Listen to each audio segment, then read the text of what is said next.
Ya, baik. Selamat malam Bapak Ibu dan saudara-saudari sedama. Sukihotu, Namo Buddhaya. Jadi pada hari ini kita mau melanjutkan topik ya. Kemarin kita sudah membahas bagaimana Sang Buddha membabarkan satu jataka, Jatutika Jataka ya, kepada suku Sakya dan suku Kolia biar mereka tidak berantem. Tetapi kayaknya topik tentang kemarahan ini akan berlanjut Bapak Ibu ya.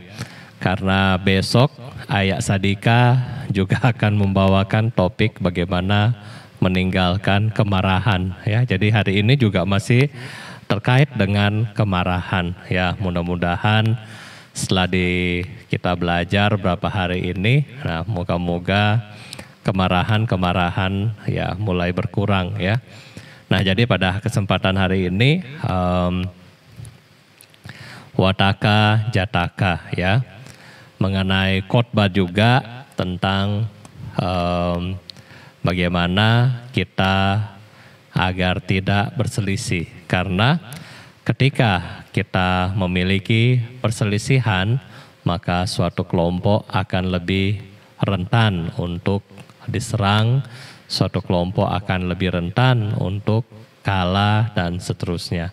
Jadi di dalam Wataka Jataka ini, Alkisah juga sekelompok burung merpati ya. Jadi di sama tempatnya di kerajaan di Benares, kerajaan yang saat itu dipimpin oleh Raja Brahmadatta ya.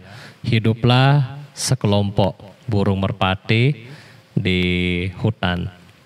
Dan di sana kemudian ya merpati-merpati ini, nah mereka ya hari-hari tertentu mereka datang untuk makan, dan ketika itu ada pemburu. Jadi pemburu merpati selalu mereka melemparkan makanan, kemudian merpati ini datang, kemudian dia melemparkan jala di atas para merpati itu, sehingga merpati yang lagi makan ketangkap dengan jala daripada si pemburu ini. Nah, kemudian Bapak Ibu, Sang Bodhisatta, yaitu pemimpin dari merpati-merpati, dia kemudian berkata kepada para merpati ya, para anggotanya, bahwa kalau bisa ketika kita kejatuhan daripada jala ya, kena perangkap, ayo kita sama-sama mengeluarkan kepala di ujung jala itu, kemudian ya kompak sama-sama mengepakkan sayap, sehingga karena mereka kompak, jala yang tadinya menutupi mereka akan terangkat, dan nanti di ujung situ ada semak-semak. Jadi kita bisa seakan-akan ngangkatin ya itu jala sedikit sehingga mereka bisa selamat. Ya Bapak Ibu, selama beberapa hari mereka bisa melakukan hal ini dengan kompak. Jadi di sini tidak ada satupun kelompok daripada merpati ini tertangkap, ya, sehingga setiap hari sang pemburu selalu mengalami kerugian bahwa hari ini tidak mendapatkan tangkapan, besok juga, dan seterusnya. Sehingga ketika sang pemburu kembali ke rumah, sang pemburu selalu kena omel ya daripada istrinya, selalu dimarahin sama istrinya karena ternyata sang pemburu tidak pernah berhasil untuk mendapatkan merpati. Dan satu saat si pemburu berkata kepada istrinya, "Ya, maaf, memang tidak tahu bagaimana beberapa saat terakhir ini merpati-merpati ini semakin kompak, sehingga jala yang tadinya sudah ditebar bisa mereka angkat dan mereka semua bisa lolos. Tetapi satu saat nanti kalau di antara merpati ini mereka saling berselisih, pasti mereka akan kena tangkap lagi. Nah, Bapak Ibu, waktu demi waktu berlalu, kemudian merpati-merpati ini sedang makan, ya nggak sengaja Bapak Ibu ya, salah satu merpati menginjak kepala daripada temannya. Ketika menginjak kepala dari temannya kemudian marah besar. Ya, marah besar. Kenapa kamu menginjak kepala saya? Padahal ini nggak sengaja. Dan kemudian walaupun nggak sengaja, tetapi yang pihak yang melakukan sudah minta maaf. Namun pihak korban tidak mau, ya, tidak mau menerima permohonan maaf daripada si pelaku. Akhirnya mereka sempat ribut besar, berselisih paham dan seterusnya. Kemudian Bodhisatta memberitahukan mereka, jangan berantem, jangan berselisih. Tetapi ya mereka tetap melakukan itu. Kemudian waktu itu Bodhisatta yang juga merpati meninggalkan kawanan ini, ya, memisahkan diri daripada kawanan yang suka berantem ini, memisahkan diri. Dan kemudian suatu saat ketika mereka sedang makan bersama, si pemburu kemudian kembali melemparkan jala kepada mereka. Nah, Bapak Ibu, sayang sekali ya, karena mereka dalam kondisi yang sedang berantem satu sama lainnya, maka mereka bukannya seperti dulu ya, sama-sama terbang, sama-sama berusaha, sama-sama untuk keluar. Tetapi saat ini karena mereka sudah memiliki ego masing-masing, mereka sudah, pokoknya saya bisa keluar, kamu dibiarin, dan seterusnya ya. Jadi berantem di dalam perangkap itu sendiri, sehingga tidak ada satupun dari mereka yang berhasil keluar daripada perangkap ini. Nah, oleh karena itulah Sang Buddha kemudian mengatakan bahwa perselisihan di antara ya sanak saudara tidak dibenarkan karena hal itu bisa menciptakan kondisi yang membawa kehancuran.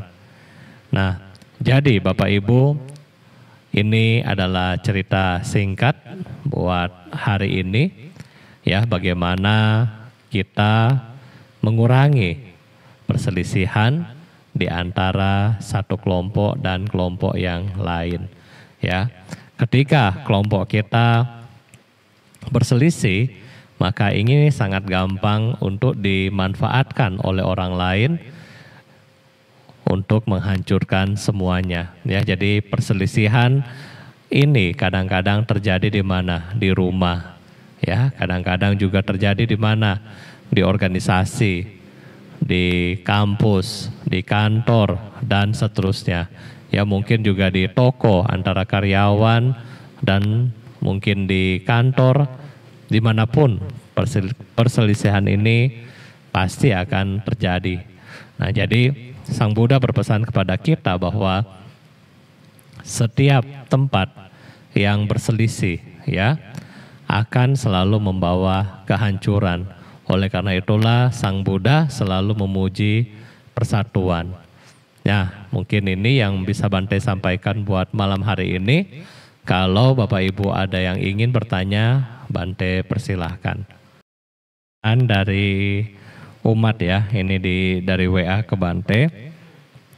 Bante, di dalam Buddhisme, apakah ada kebaktian untuk membahagiakan atau memberi kondisi baik kepada para peta yang mungkin menghuni rumah atau tempat tertentu?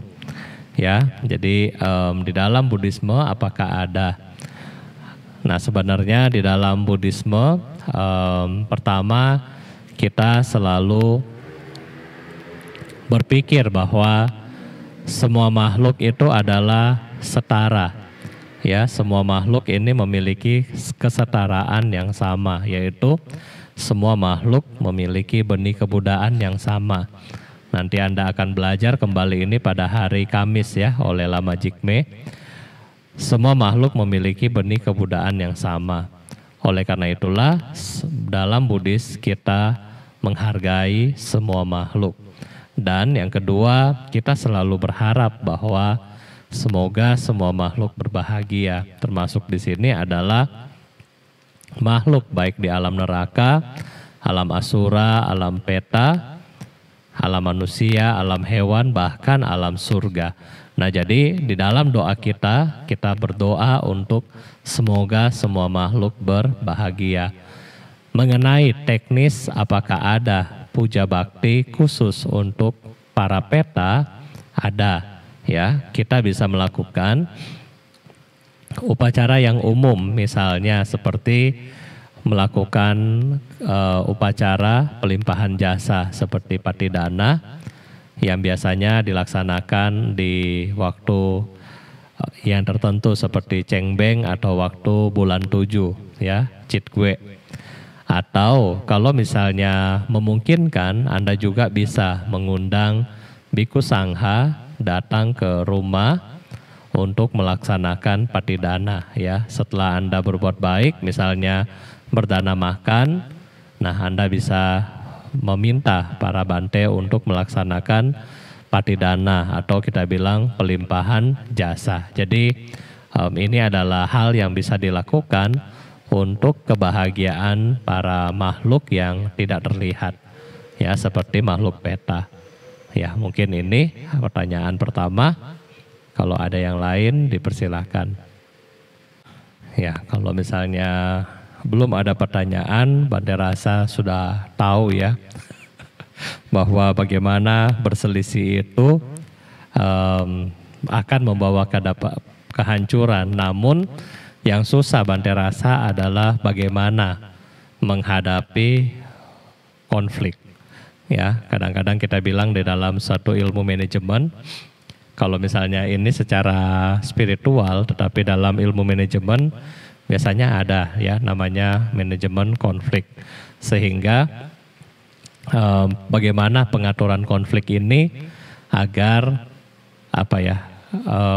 dapat diatur seminimal mungkin sehingga membawa perusahaan itu menuju ya competitive advantage ya.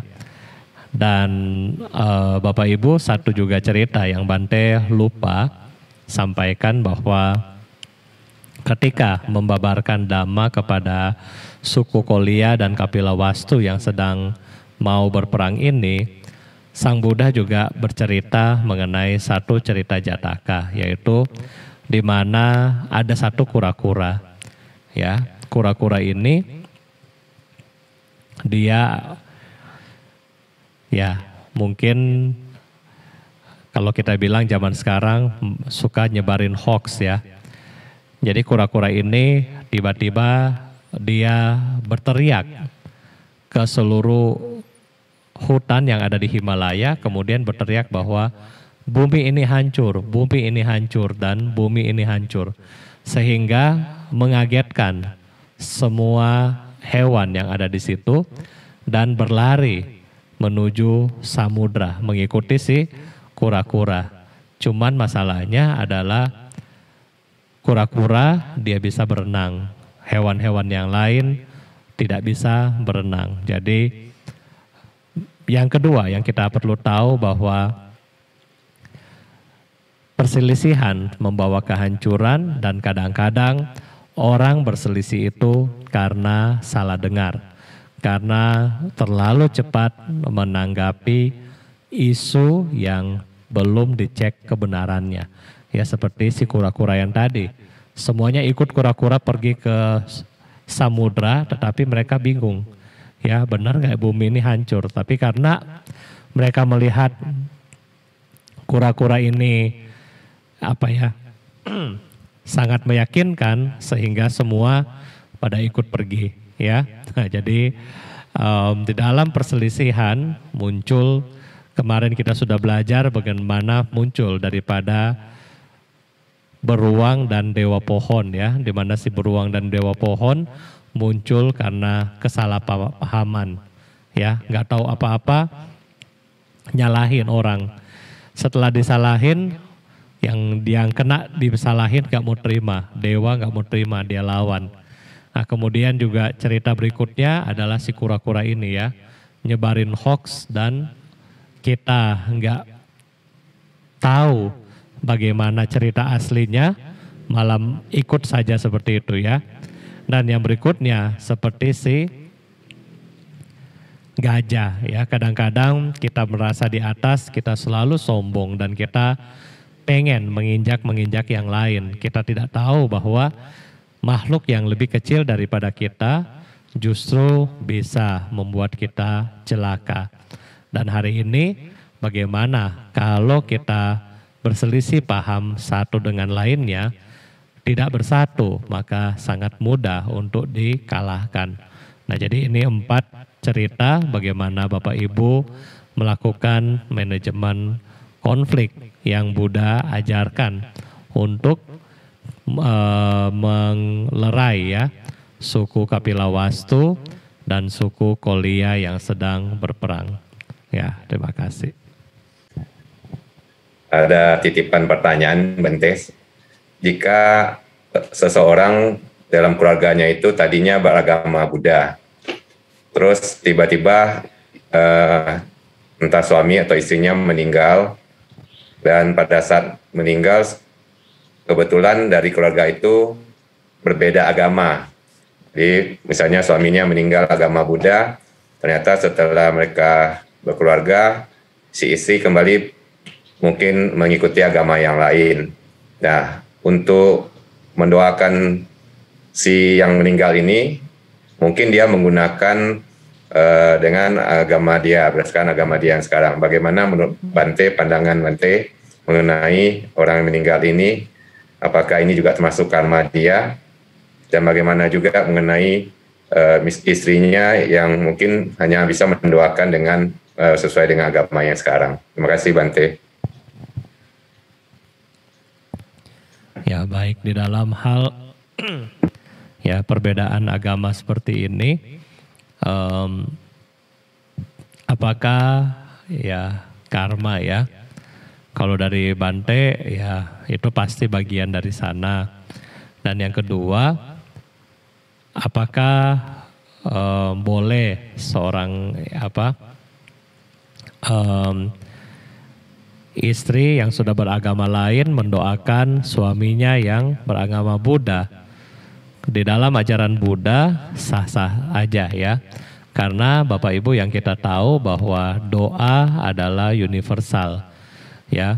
Kalau doa yang tadi kita baca ya, itu secara Buddhism, tetapi sebenarnya inti daripada doa yang kita baca itu adalah rata-rata bagaimana kita mengembangkan cinta kasih dan kasih sayang kepada makhluk lain. Jadi getaran positif ini juga bisa diterima oleh makhluk lain, apapun agamanya, karena doa akan bersifat energi yang positif bagi semua makhluk, ya, semua makhluk. Jadi tidak mengenal agama yang mana. Namun kadang-kadang ketika kita yang masih hidup secara kacamata, kadang-kadang yang mati mungkin sudah nggak merasa ya, tetapi kita yang masih hidup yang kadang-kadang kok begitu sih ya. Nah kadang-kadang masalahnya di situ ya, bukan yang sudah meninggal Bante rasa. Kalau suami yang sudah meninggal didoakan, nggak didoakan, itu sudah pasti karma dia. Ya, dia lahir di alam yang lebih baik karena hasil daripada kebajikan dia. Dia tidak lahir di alam lebih baik, dia lahir di alam rendah juga hasil karena karma buruk dia di masa lampau. Jadi 90% karma dibawa oleh yang meninggal ini. Tetapi kita sebagian kecil mampu hanya mendoakan dia. Supaya apa? Supaya dia bisa tenang dan dia bisa melanjutkan kehidupan selanjutnya. Jadi doa dari kita itu hanya sepersekian ya untuk menolong mereka yang telah meninggal. 90% karmanya masing-masing, ya. Terima kasih. Terima kasih Bante. Ada pertanyaan dari Facebook dari Saudara Wi Hanes Wijaya. Izin bertanya Bante, apakah kita sebagai pimpinan perusahaan harus menggunakan teori motivasi X dalam menyelesaikan konflik? Maksudnya dengan kekerasan dan menakuti supaya konflik cepat berakhir. Bagaimana menurut pandangan agama Buddha? Mohon pencerahannya. Terima kasih Bante. Ya, di dalam bagaimana kita ini ya membuat menyelesaikan konflik di perusahaan. Sebenarnya di dalam perusahaan kita bisa menggunakan berbagai cara Bapak Ibu ya, tergantung dengan orang-orang yang dipimpin. Ada tingkat-tingkatan tertentu, misalnya mungkin yang untuk yang jajaran seperti mungkin manajerial seperti tingkat supervisor ke atas, mereka memiliki mungkin kebijaksanaan, pendidikan yang baik, sehingga kalau kita menggunakan cara kekerasan, mereka juga bisa nggak terima. Mereka juga kadang-kadang merasa nanti tersinggung dan seterusnya. Tetapi kalau mungkin untuk jajaran staff, mungkin staff, office boy, driver, ya mungkin bisa dilakukan seperti itu. Jadi di dalam manajemen konflik ini saya rasa lebih tergantung kepada skupnya, ya bagian mana yang sedang bermasalah. Kalau misalnya bagian yang bermasalah, misalnya bagian office boy atau bagian driver, ya mungkin agak lebih pas kalau memang menggunakan yang agak sedikit mungkin ya ada seperti mungkin ancaman dan seterusnya. Ancaman dalam hal ini seperti contoh, kalau kamu terlambat, kamu dipotong gaji 20.000. Bagi mereka akan merasa 20.000 itu banyak, ya. Tetapi bagi mereka yang posisi manajerial, mereka bilang ya nggak apa-apa, cuma 20.000. Jadi tergantung dari skupnya ya. Tetapi sebagai pimpinan kita harus tetap memiliki cinta kasih kepada mereka semua. Karena mereka semua bagaimanapun memiliki kebajikan, yaitu mendukung perusahaan Anda sampai Anda ada sampai hari ini. Sehingga bagaimanapun kita tetap melindungi mereka, ya, memberikan pekerjaan yang baik dan seterusnya sesuai dengan yang kita sudah belajar di Sigolowada Sutta. Ya, jadi bebas kita mau pakai metode apa, tetapi tetap diutamakan adalah cinta kasih di sini. Ya, terima kasih Pak Oi. Terima kasih Bante. Ada pertanyaan saya bacakan dari YouTube dari Saudari Heni. Bante, kalau kita kasih pelimpahan jasa untuk orang yang sudah meninggal, tapi almarhum tidak beragama Buddha, apakah almarhum bisa menerima pelimpahan jasa kita, Bante? Terima kasih.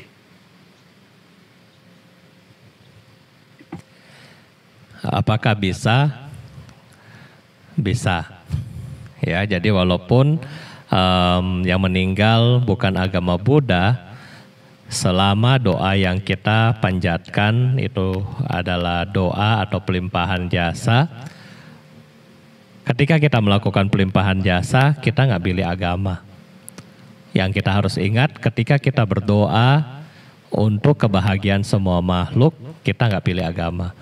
Kan kita selalu berdoa bahwa sabe sata bawantu sukitata. Semoga semua makhluk hidup berbahagia. Berarti doa kita adalah semua makhluk, apapun agamanya. Ya, betul nggak? Kita kan nggak berdoa begini, semoga umat Buddha berbahagia. Tetapi semoga semua makhluk berbahagia. Jadi di sini skup atau cakupannya adalah universal. Sehingga sama dengan kita melakukan pelimpahan jasa. Siapapun dia, apapun agamanya, kita tetap doakan. Dan apakah mereka menerima, Bante? Ada beberapa case mereka menerima ya. Jadi waktu kemarin waktu Bante di Jambi itu ya, makhluknya itu bukan agama Buddha. Ya, dia bukan agama Buddha. Jadi waktu kita melakukan pelimpahan jasa, ya waktu Bante baca yakta, jadi makhluk ini memang dia masuk ke badan orang ya, dia masuk ke badan orang. Jadi ketika dia baca yakta ya, yang seperti malam Anda sebentar lagi kita lakukan, habis pelimpahan jasa, karena dia makhluk, itu air dia mau minum. Ya, jadi air yang pelimpahan jasa itu dia mau minum. Nah, dan dia akan sangat senang ketika kita akan bilang bahwa ayo siap-siap ya, kita akan melakukan pelimpahan jasa. Jadi waktu Bante bilang ayo kita akan melakukan pelimpahan jasa, itu dia girang ya, dia senang sekali bahwa kita akan mendapatkan pahala kebajikan. Bahkan waktu kemarin ya yang Bante lihat, dia manggil ya teman-temannya, kayaknya dia manggil bahwa ayo seperti itu. Dan ketika setelah pelimpahan jasa selesai, dia minum itu air, kemudian dia pergi dari badan orang. Nah jadi di situ kita bilang bahwa apakah dia terima? Ya dia terima, karena beda ya, mereka yang menerima jasa pahala kita, mereka akan lebih bahagia, lebih tenang dibandingkan dengan kita lihat kalau makhluk yang sedang kemasukan lainnya ya marah-marah dan seterusnya ya, marah-marah, kadang-kadang nangis dan seterusnya. Ketika yang satu ini benar-benar dia bisa bahagia ya, luapan emosi-emosi yang emosi bahagia itu sangat kentara sekali. Ya, jadi dia menerima pelimpahan jasa dari kita. Ya, terima kasih Ciheni. Terima kasih Bante. Ada pertanyaan dari Facebook Pak Limli. Selamat malam, Namo Buddhaya Bante. Izin saya bertanya isu baca Pali Parita Buddha Dhamma Sangha dari India. Misal mereka dalam bahasa Indonesia, Malaysia, Thailand, Cina, seperti saya, adalah sampai seperti pintu karma baik atau buruk, alam sama bacaan ayat suci Buddha Dhamma Sangha. Namo Buddhaya Bante, sadu, sadu, sadu.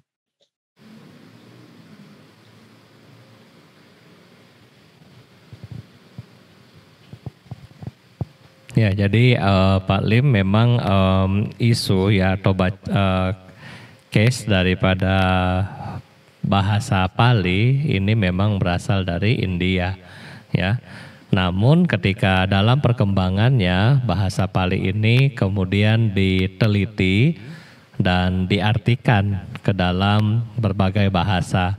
Ya, jadi makanya sekarang ketika kita memiliki kesempatan untuk baca parita, ya kesempatan juga kita mulai baca artinya, sehingga di sini kita memahami ya, kita memahami makna arti daripada doa atau parita yang kita bacakan.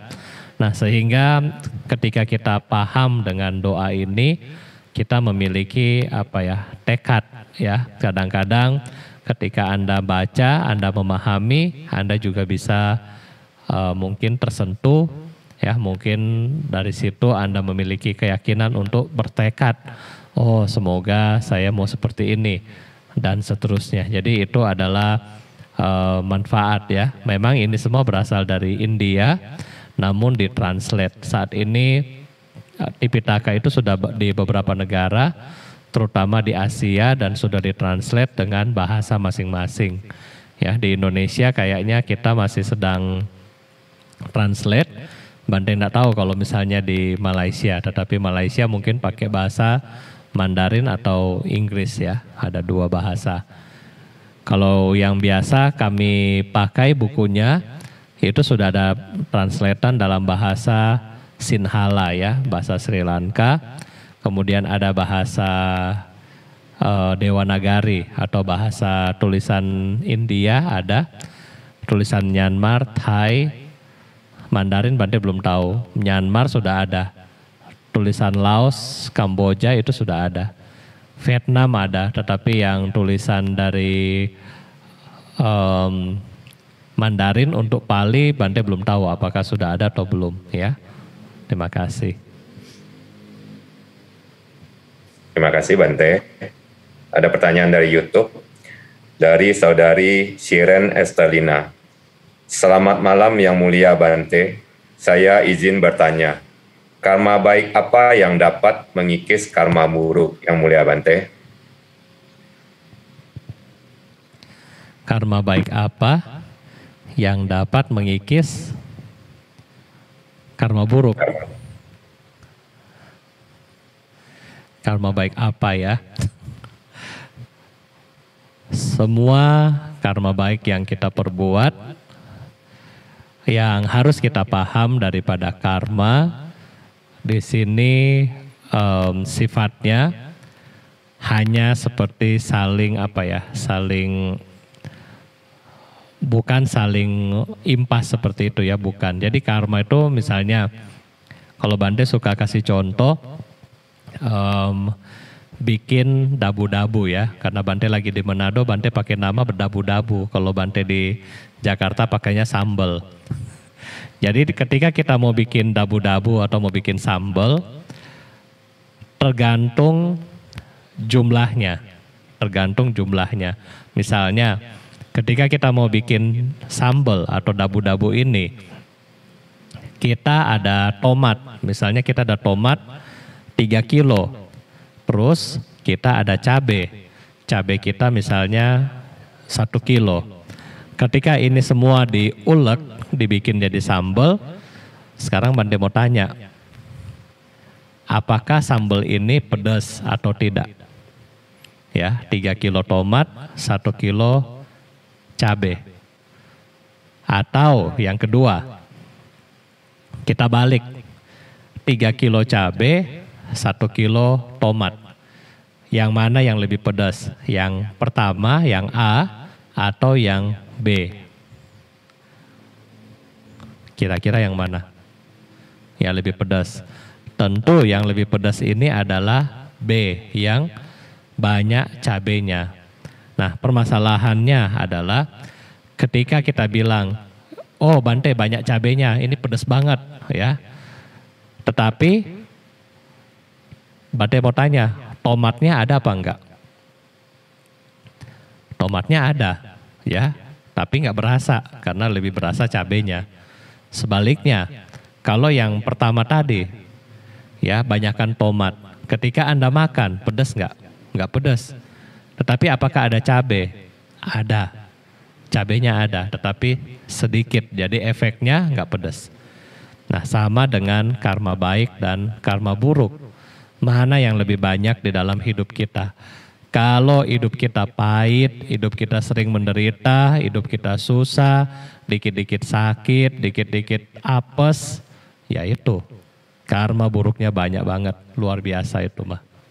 Tetapi sebaliknya, hidup kita bahagia, lagi susah ada kuijin yang bantu, ya, rumah apa ada, semuanya ada, kerjaan bagus, hokinya lancar, berarti karma baiknya itu banyak. Nah, permasalahannya kita sudah tahu sekarang. Kita sudah tahu posisi kita sekarang masing-masing ya. Coba Bante suruh cek sekarang masing-masing. Selama Anda hidup, lebih banyak mana? Anda bahagia atau Anda menderita? Terlepas menderita karena apa ya? Karena benci sama teman, terlepas menderita karena keinginan yang belum terpenuhi, terlepas berpisah dari yang kita cintai, terlepas dari ini. Ya, jadi Bante mau ajak kita masing-masing evaluasi kehidupan kita. Lebih banyak mana dari kita kecil sampai kita besar sampai saat ini, lebih banyak bahagianya atau lebih banyak susahnya? Coba ingat-ingat. Oke, Anda sudah ingat mana lebih banyak. Nah, kemudian pertanyaan yang kedua, Anda mau teruskan yang sudah ada atau Anda mau mengubah keadaan Anda? Yang tadi susah mau menjadi bahagia, yang tadi sudah bahagia mau tambah bahagia.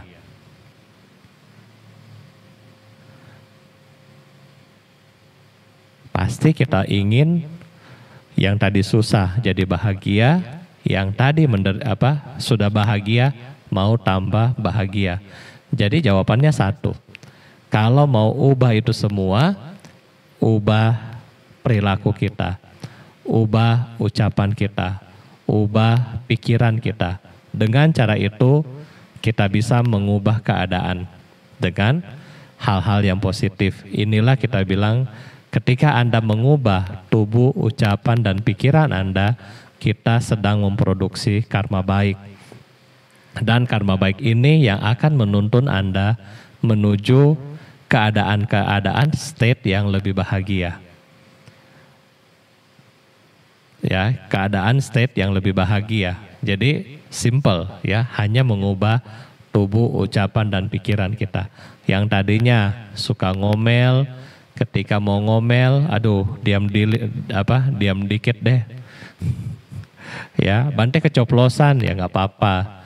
Ya, lama-lama misalnya 1 hari 10 kali ngomel, minimal sekarang sudah belajar Dhamma, sudah tahu itu nggak bagus, ya ngomelnya sehari sekali. Ya, itu. Lama-lama sudah lupa tuh ngomelnya caranya gimana, karena sudah semakin sadar. Nah, jadi dengan cara inilah kita mengubah kondisi karma yang buruk ke karma yang baik. Ya, terima kasih Sharon. Ada pertanyaan satu lagi dari YouTube. Sepertinya pertanyaan dari Bu Seni Saleh. Mungkin menyambung pertanyaan hari yang lalu. Saya jadi bingung menghadapinya. Lalu saya bilang mau baca Etawata. Mereka tidak mau terima. Apa saya boleh baca Sabe Sata Bawantu Sukitata dalam hati? Terima kasih Bante. Baik, jadi ketika mungkin ya Bapak Ibu, terutama ketika kita mungkin di dalam keluarga, ya kadang-kadang yang misalnya contoh orang tua memiliki 4 anak atau 3 anak deh misalnya, 2 anak beragama lain. Nah kita masih Buddhis misalnya, Anda masih di Buddhis ya. Kemudian ya mungkin yang dominan akan membuat upacara sesuai dengan kepercayaan mereka. Sehingga kita tidak memungkinkan untuk kita baca parita, awamanggala dan seterusnya, nggak memungkinkan. Jadi apa yang harus kita lakukan? Ya yang kita lakukan adalah kita bisa berdoa di dalam hati. Ya seperti baca Etawata dalam hati itu boleh. Atau baca Sabesata itu juga boleh ya. Jadi kembali tergantung sama Bapak Ibu sendiri ya. Kalau Ciseni rasa ya memungkinkan ya boleh baca di situ. Tetapi kalaupun tidak memungkinkan, kita baca parita itu dimanapun itu boleh ya. Ketika Anda nanti pulang, misalnya Anda pulang ya Anda punya altar, Anda baca buat orang tua atau teman yang kita sayangi yang meninggal tadi, itu nggak masalah, itu boleh ya. Jadi untuk menghindari konflik dengan yang lain ya nggak apa-apa, karena kita doa di rumah juga boleh, di tempat yang misalnya rumah duka juga oke ya. Tetapi ketika kondisi tidak memungkinkan jangan maksa ya, kita berdoa di rumah boleh ya. Terima kasih Ciseni. Terima kasih Bante. Pertanyaan berikut dari Facebook, dari Tirsa Wijaya. Wandami Bante, saya ingin bertanya, 1 detik yang lalu adalah kehidupan lampau. Apakah hal tersebut berhubungan dengan hukum anicca pada 1 detik lalu yang berubah tersebut? Terima kasih Bante. Ya baik, jadi 1 detik yang lampau, apakah itu sudah ini ya, anicca ya? Ya, ya itu 1 detik itu sangat berarti. Kalau mungkin kita enggak berasa ya, kalau kita biasa-biasa. Kalau Bante dulu enggak per detik, kalau Bante dulu per jam ya, hitungnya per jam. Mulai kerjain project A, pokoknya dari jam berapa sampai jam berapa hitung. Ya, hitung untuk tagih ke klien. Jadi kalau Bante dulu per jam, enggak per detik. Nah jadi kalau per detik, ini yang bagaimana contohnya? Contohnya mereka yang lari ya, yang lomba lari ya, lomba lari. Nah itu kan kadang-kadang sangat dekat, sehingga setiap detik itu sangat berharga. Nah sehingga setiap detik yang lewat itu benar-benar sudah lampau. Betul nggak? Kadang-kadang mereka lari bisa beda cuma 1 detik aja, satu sudah kalah, satu sudah menang. Ya jadi detik pun itu kita sudah hitung bahwa itu adalah yang lampau. Ya, tadi ketika Tirsa bertanya, Anda mengetik itu sudah lampau. Ketika dibaca oleh Coach Stephen, ketika itu Coach Stephen baca sudah lampau. Ketika Bante dengar yang Coach Stephen baca sudah lampau. Ketika Bante mulai berpikir untuk ngejawab, sudah lampau. Ketika Bante sedang menjawab, yang saya pikirin sudah lampau. Ya itu, jadi itu semua sudah lewat ya. Oke, mungkin ini Tirsa, jadi segala sesuatu yang sudah lewat, ya sudah lampau. Sehingga usahakan kita melewatkan, memberikan hal-hal yang baik. Ya, meninggalkan hal-hal yang baik di lampau-lampau kita ini. Ya, terima kasih.